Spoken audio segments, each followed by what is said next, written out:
contoh dari role model saya sendiri, yaitu kakak Nur Alifia Idawati. Dadah dulu Kak. Oke Kak, gimana nih kabarnya nih? Alhamdulillah baik. Lagi sibuk apa nih akhir-akhir ini? Sekarang pastinya karena udah mahasiswa akhir ya, jadi skripsi dan itu aja kan. Konsul, revisi gitu ya. Ya, yang seperti kita tahu ya teman-teman, Kak Alif ini banyak banget nih yang pernah diikuti beliau, organisasi akademik maupun yang non akademik. Nah, Kak Alif gimana nih langkah awal Kak Alif berkecimpung di dunia organisasi? Bisa cerita sedikit? Sebenarnya aku tuh udah organisasi dari SMP. Emang anaknya tuh organisasi banget, cuman iya, cuman nggak terlalu yang mendalami banget gitu tentang organisasi.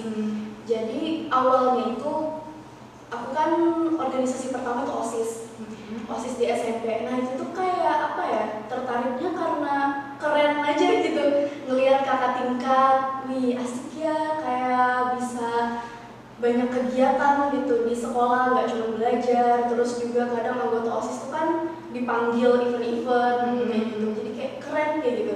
Nah sama halnya waktu aku coba lagi organisasi di kampus, kayak gitu juga waktu PKKMB kan ngelihat kakak-kakak nih, kakak tingkat, kok keren ya bajunya gitu, beda sendiri dari mahasiswa lain, kayak something yang wow Keren gitu. iya, kayak berbeda, kelihatan banget gitu loh kalau misalnya kelompok kakak itu tuh berbeda dari mahasiswa lainnya.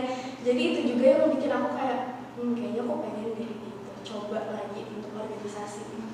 Ya padahal awalnya itu udah kayak apa ya, aku tuh bilang ke diri aku, udahlah kuliah fokus ini aja, kuliah aja gitu, gak usah hal-hal yang kayak dulu aktif di sana sini, capek kayak gitu kan. Tapi akhirnya entah kenapa kayak pengen coba lagi, ditambah teman-teman juga kan banyak yang ikut ya, jadi udah ikutan coba-coba, akhirnya Keterusan gitu. Jadi ikonik gitu kayak mau jadi ya di apa di belakang diri dia kayak mau jadi icon kayak gitu ya.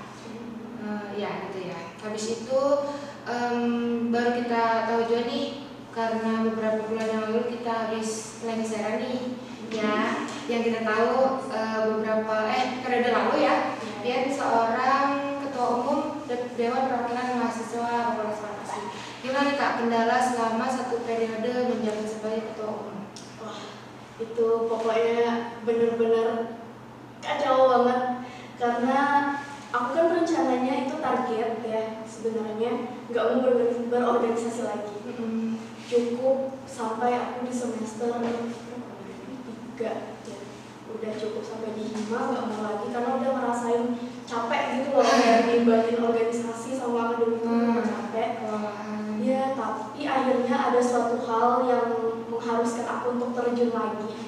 Udahlah semester akhir kan, kayak harusnya tuh fokus aja udah sama pendidikan, terus persiapan habis ini mau kemana, tiba-tiba terjun lagi. Itu pokoknya menyeimbangkan antara praktikum lah, rapat lah, belum lagi event. Kalau di DPM itu kan benar-benar kayak lumayan banyak kayak kegiatan, terutama untuk kayak rapat-rapat dengan eksternal, DPM UNIF dan lain-lain. Itu pokoknya kayak hampir setiap hari aku tuh jarang istirahat, sampai temen aku tuh kayak ada pernah bilang udah gitu istirahat dulu gitu ya, cukup dulu, tapi tetap ya gimana tanggung jawab gitu kan. Sebagai mahasiswa farmasi tentu kita kadang luput dari laporan gitu ya.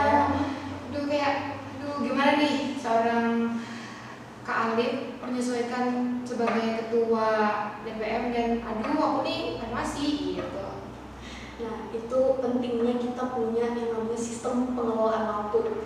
Kenapa sih itu tuh penting? Karena pertama waktu kita kan terbatas ya, satu hari itu 24 jam doang, bukan 48 jam gitu ya Besti. Jadi kayak belum tentu dalam satu hari itu semua kegiatan bisa kita selesaikan. Terus yang kedua, kita itu juga apa ya namanya, tenaga itu terbatas.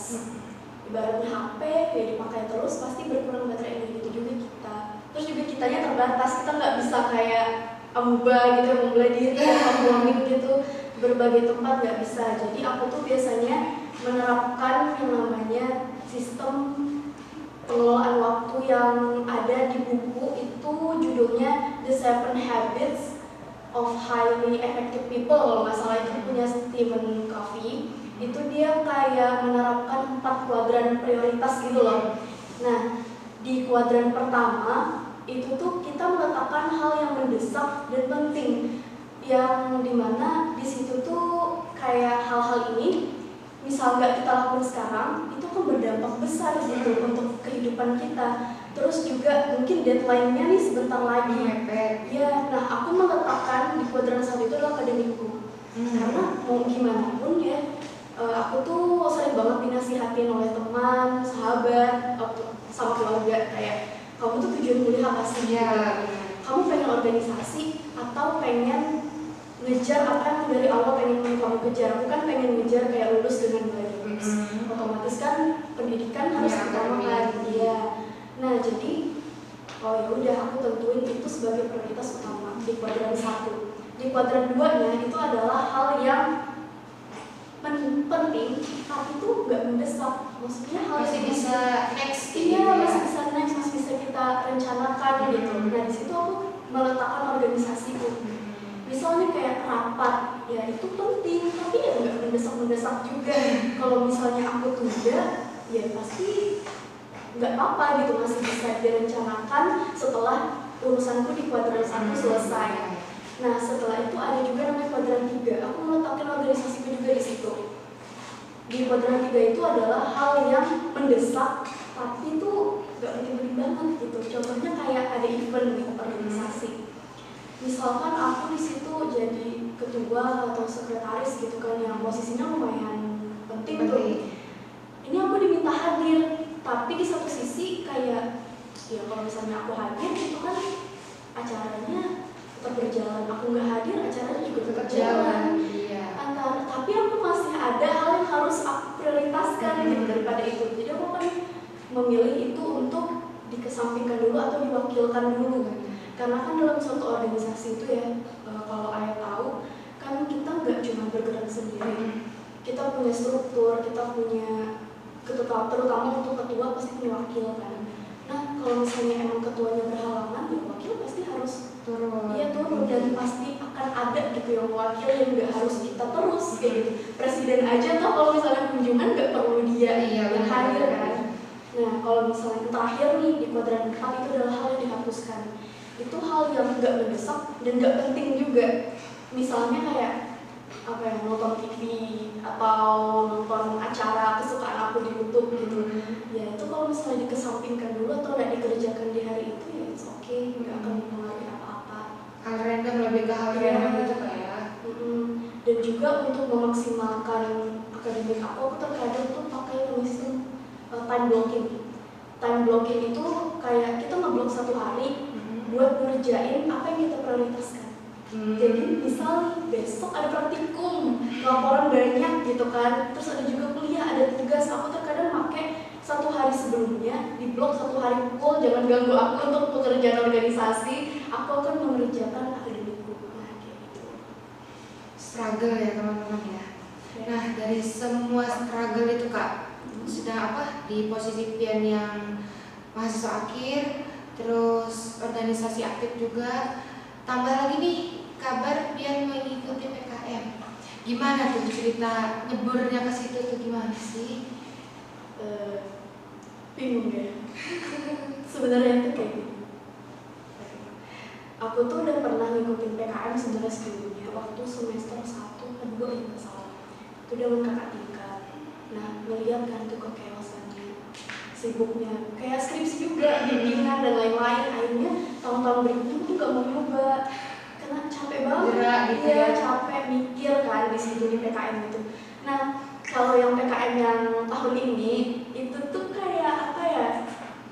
Keberuntungan mungkin, bukan keberuntungan sih, gimana ya, pokoknya tim itu terbentuk di saat sedikit paksaan sih sebenarnya oleh ya, kita sensor nggak di sponsor gitu. Kami tuh nggak ada keinginan untuk ikut, tapi di berbagai pihak itu kayak mendorong banget. Nah, suatu waktu ini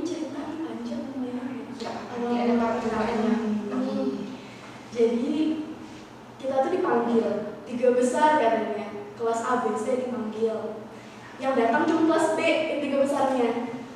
Sudah tahu kan tujuannya untuk PKN, cuman ya udahlah hadapin aja daripada nanti ngamuk kan ya, BAB besaran.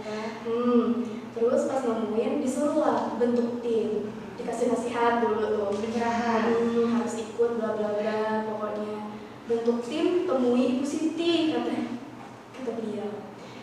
Ya dengan agak setengah hati gitu ya datanglah ke Ibu Siti. Itu tuh kayak nggak tahu mau bikin apa. Itu tuh kalau nggak salah H-3 pengumpulan proposal ya. Ya kalau nggak salah ya. Nggak tahu bikin apa, mau gimana, timnya siapa aja. Akhirnya dari ibu kayak muncullah beberapa nama yang jadi rekomendasi, kita hubungi, akhirnya terbentuklah nih tim. Ya, terus setelah terbentuk tim, malamnya udah mulai tuh bikin, besoknya lanjut lagi bikin. Nah dari situ akhirnya jadi gitu ya, sampai ada nih yang dihasilkan kemarin kalau nggak salah juara 3 atau 3 ya, ya lumayan struggle teman-teman. Jadi dari semua yang sudah diceritakan Kak Alif nih, dari organisasi, habis itu yang akademik maupun APKM, itu gimana sih respon keluarga atau teman-teman Kak Alif? Kalau misalnya respon keluarga, kayaknya ibu keluarga aku tuh yang pasrah aja gitu sama aku. Soalnya aku tuh anaknya gini, kalau misalnya pengen ngelakuin sesuatu ya, ataupun mencapai sesuatu kayak langsung tabrak aja dulu gitu. Kalau misalnya aku ikut sesuatu tuh jarang bilang, tapi pas udah terjun baru bilang. Udah kabur dulu gitu ya. Soalnya besok presentasi gitu kan, kayak PKN semua baru bilang. Jadi kayak kuncinya biar diizinin gitu ya. Kalau ulun sih lebih begitu sih. Jadi tabrak aja dulu, udah ini baru ikut gitu. Jadi ya udah kalau udah terlanjur ikut kan nggak bisa diapa-apain juga gitu.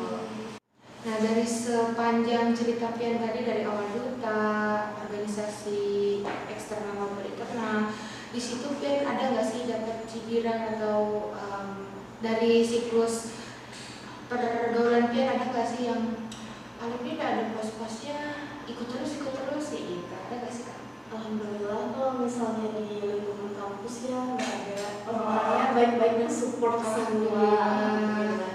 Semoga tidak ada ya. Iya, jangan sampai ya. Terus Pian pernah nggak sih ada di titik dimana Pian titik terendah banget pokoknya, kayak sudah bingung gimana titiknya gimana gitu?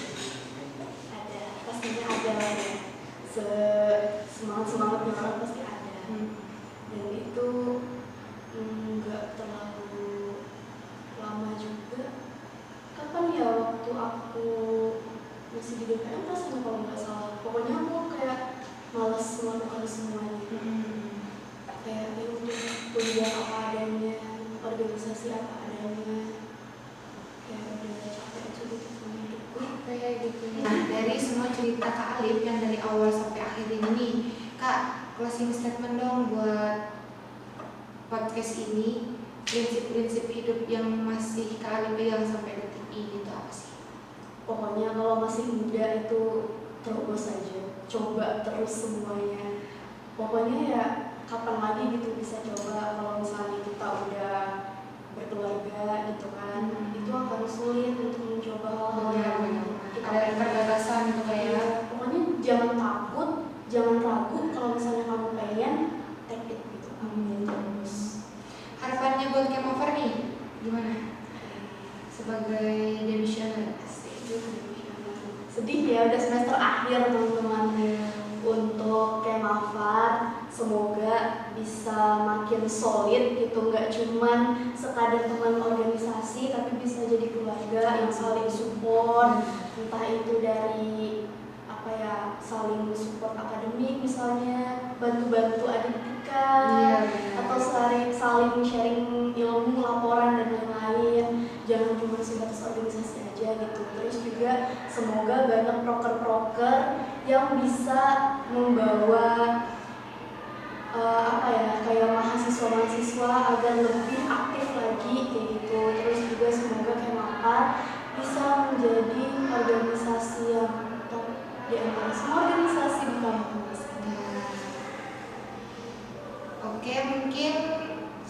panjang banget ya podcast kita. Alhamdulillah nggak ada part 2-nya gitu ya.